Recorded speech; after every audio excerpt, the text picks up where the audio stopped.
Amene. O le launga i le suafa mamalu o le atua le tamā, le alo, ma le anganga sa. Amene.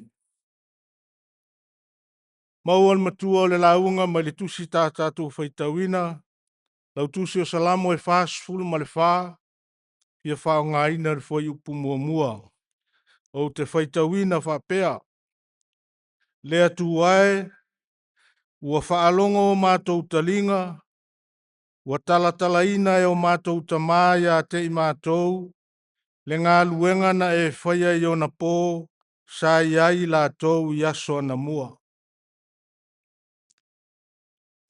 O le manatu au tu o le nei aso e tusa ma le whaasinonga le tusi o le au tau mawhai, o loo whapea mai. Whaamanatu i lau whanau, le alofa o le atua. Whaamanatu i lau whanau, le alofa o le atua. Remind your children about the love of God.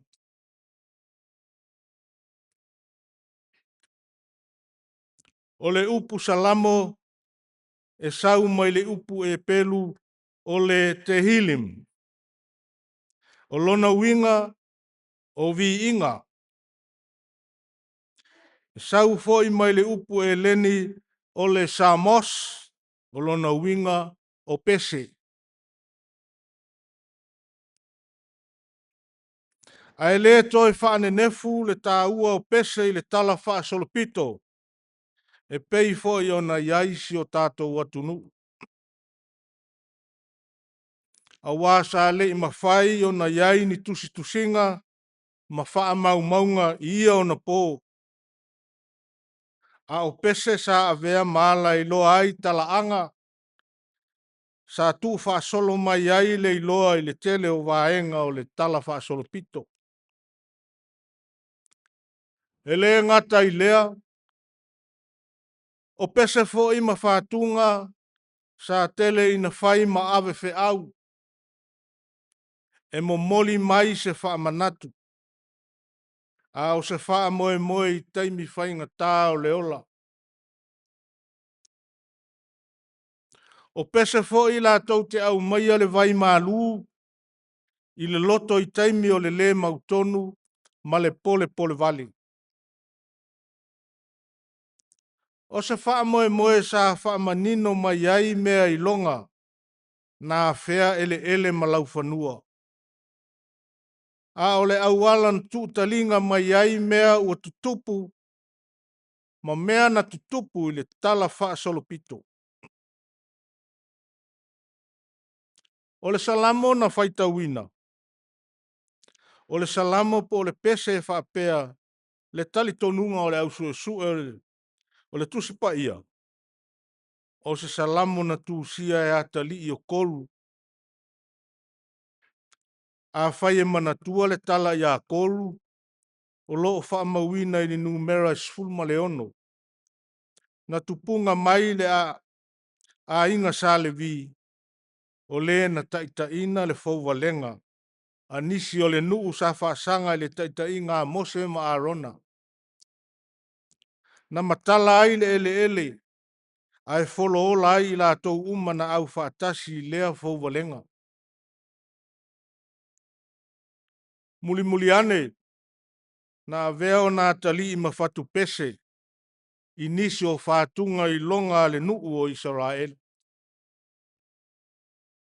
O i la tau ia na whatuina nisi o salamo, na whaao ngā i tāpua i ngā le nuu. Sa whai fo i matangata pe pese i le malu.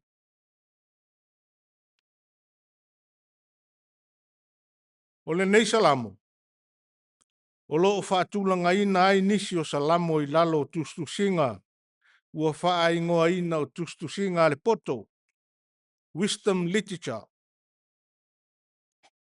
O tustusinga e au fia ai le tusi o yopu, whaata oto, whai launga, ma le pese a Solomona.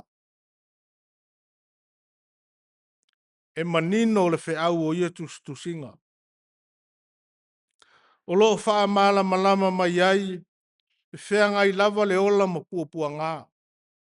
tusa lava pe whaamaoni I le ali, innocent sufferers. E whaapea nā le au o loo momoli mai e le au te lenga o le nei salamu.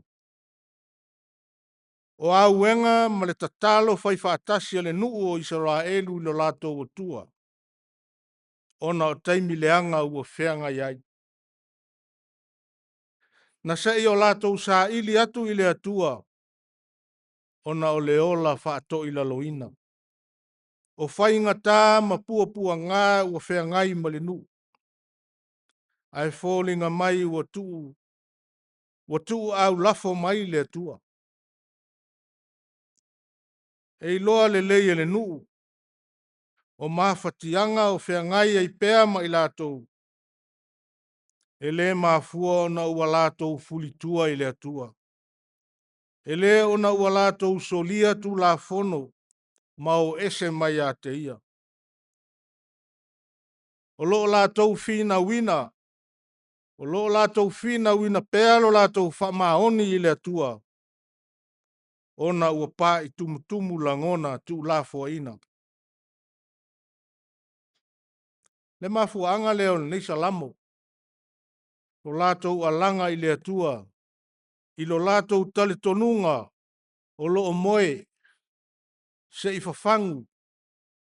Se I ala maia ma apa mailo na au fasoani mo I lātou. Ele aise se senga malfina watu o wo yopu. Ya te ia ma whaapea atu. Ta uiala na ngasala ua mafu aio na o pua ngā ya te ia. O le tali tonunga wha Deuteronome, a ngasala le tangata, ua o mai pua ngā I le ola. Ai atu mau ma muli I le atua, o na tofo fo I lea I manuia. Ai tu mau pea iopu I lon tali tonunga. E le aise mea le anga ua ia whaia I luma o le atua. Na mafu ai o na tautala ia na upu I longa ua I loa tele. Na foa I mai e le atua. E ave I se ina e le atua. Ia wha manuina le suafa o le atua. I le manatu o yopu. O manuia e maua matoe ave ese. O vaenga o le ola e pule ai le atua. Paulava tiute o le tangata na au mai ai le lalolangi. Ia ola e vivi I le atua. Le fina unga fo le nā o lo whailo mai e le nei salamo. Ua toe whaata mai ai e le whai salamo le tele o taua Israelu n tauina e le atua ma manu malo. Ua tala fo I le to I lalo ma le pua ngā ua iei nei. A ua folosia atu ai ma le finau ngā le nu. Pe aisha lava ua afe ai nei whaingata. A olo wha maoni pe le nuu I le atua. Le ala leo le tatalo. I le atua se I tūla I maia. Ma se I la vea I mai on tangata. A o lea o onga lea mai le nei salamo. Ma tustusinga nei le poto. E iai taimi e whesanga I ai tangata talitonu ma whaingata. Tu salava pe wha maoni I le vā ma le atua. A o ia vai tau o le ola. Ia aua lava ni I whesilingia le tangata le atua. A ia wha au pēo na sa ili atu ma le wha maoni I le atua. Ma ole atu ma wha atua mo lana sosoani.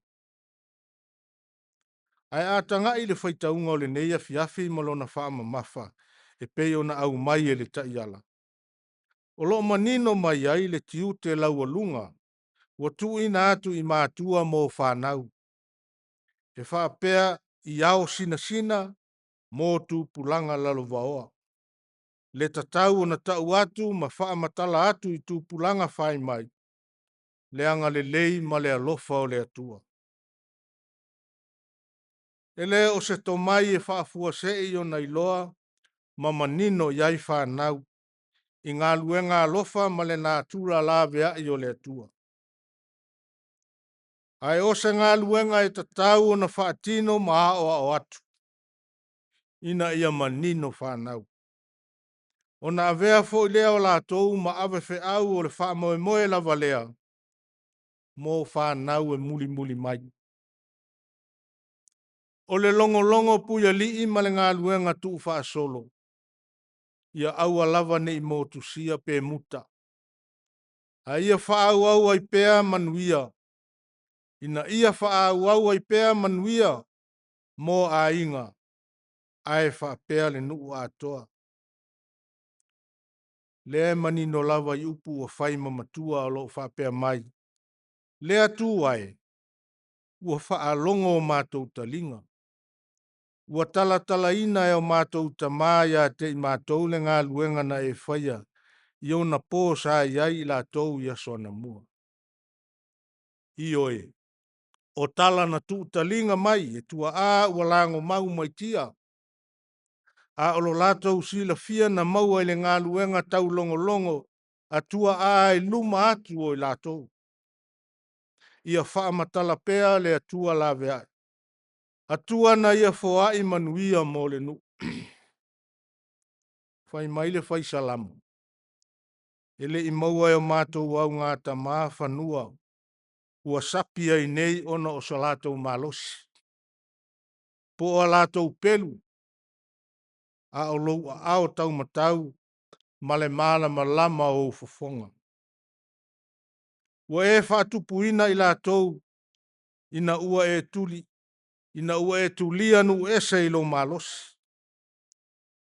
Na whaalongo ta maiti i le tala i le atua mai o lātou mātua. Lātou tele i a o ina mua mua.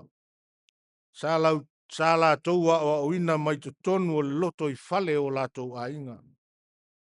I a inga o Israelu. Sa ta uatu e mātua i a lātou whanau. Tala uinga i a wala na lawe ina ai lātou e le atua. Mai le nofo polonga.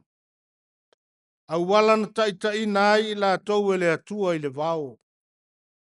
O au wala fo ina pupu ia ai ele atua i la tau mai o la tau fili. Ai a wha manuyanga le atua. Lona fesoa soa ne mai i taimi whainga tā. Lona tali mai i tatalo. A wha longo matoto i loto whanau nei tala. O na mata leo na tupu tupu lo la tau whātua tua. A o le whātua na tupu i ngā luenga tu talinga mai mātua i whānau. Mai le tasi tupulanga foi, i le isi tupulanga.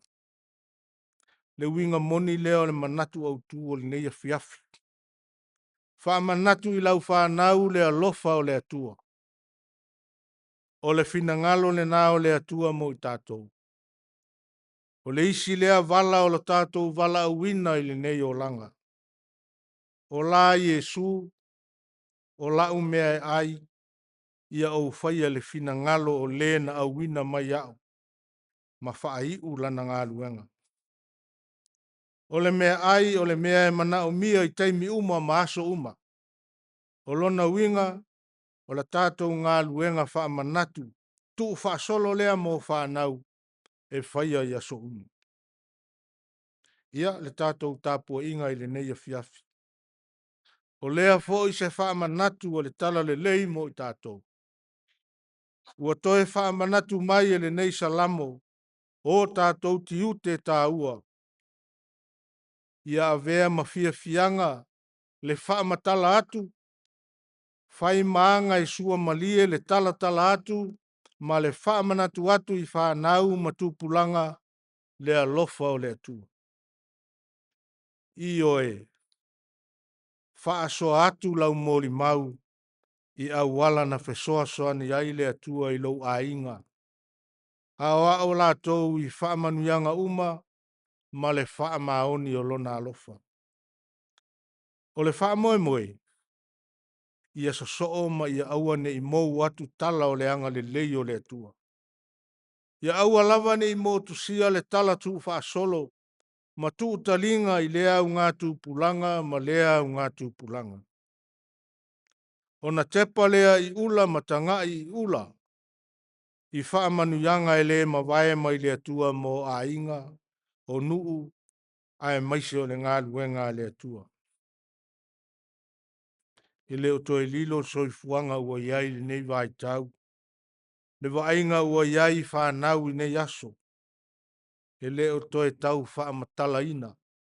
A wā ua tātou mōli mau uma iai. Ua le o toi whaingo fie. Ua le loa se awa fata fata. Ua soli le vā whea loa loa. Ua sopo utu ngana ma ua pau le ola. Pau le ola i fuala au whasaina. Tasi lava le mafuanga le au soe. Ua lape le ngā luenga tau longo longo. Ua le to la ngona le uleo le whaamanatu. Ua ta whea le tau alanga ma le mōli mau i le alofa o le atua. O le whesil. Whaamata o le ase tūlanga wa aia. O le ai ai tū pulanga tū whaasolo mai le lumana. Manino lava le tali. A motu ma le suso o ina le whaamanatu. O le a whaasolo ina ngalo le atua. Ai o le a mōli mauina le palasi atu i le malaia. Le whapena le o stau langa o eli malana whanau. Ua le aise whaamanatu. Ua tu whau lava whanau. E ti ngā lava na wa ai eli i le leanga ua whaia e ho feni ma fine aso lana whanau. A ua le aise upu. Ua whaamalia lava le fia fia o whanau. O whainga o tau langa a tangata e vatu ia eli e osi. E osi ai tau langa i le atua. E avele mea sili e whai ai le tau langa. O nā i mea e totoe. O whaalumanga le nā mo le osi tau langa malona a inga. Peitai. Ua mua lava o na ave ese tama nei mea le lei. O na ave leo mea totoe whai ai le tau langa. Ua toi le iu le inati o le atua. Manino le iunga. Ua le toi fiso tai mai i ai le atua. Ua motu manuia mo eli malana whanau. A ua uiane ia Samuelu a tamaititi. O le iunga lea ina ua le toi ai se whaamanatu. O le taunu unga lea pe a whai e le toi ai se tau longolongo. A o le ata manino lea pe a whai e motu sia le mori mau le alofa o le atua. Whai mai le whai salamo. O whanau, o le tofi lea mai le atua. O e ua whana nau mai, o le tau i lea mai a te ia.